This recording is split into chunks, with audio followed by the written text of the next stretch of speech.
Isa ka din bang fan ng SB19? Sakto nga at napadaan kami dito sa Gateway Mall 2 at nakita namin itong Stell Room. Ito yung exhibit para sa mga fans ni Stell. Ito kasing si Adele, fan ng SB19 at ni Stell. Kaya naman, tinignan namin kung ano ang meron dito. Free nga pala yung kanilang entrance, kailangan mo lang mag-register. Tapos meron silang ibibigay sa'yo na papel na pag nakumpleto mo yung mga task sa papel na yon, meron silang ibibigay sa'yo na gift. Yung mga task nila sobrang dali lang. Makikinig ka lang sa mga songs ni Stell.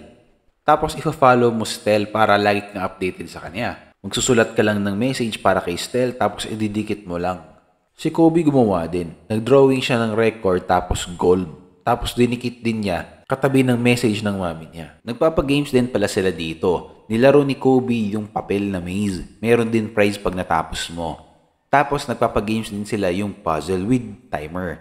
Out of 3 contestant, si Kobe lang din nakabuo ng puzzle within the time. Kaya may prize din siya. Yun lang. Bye!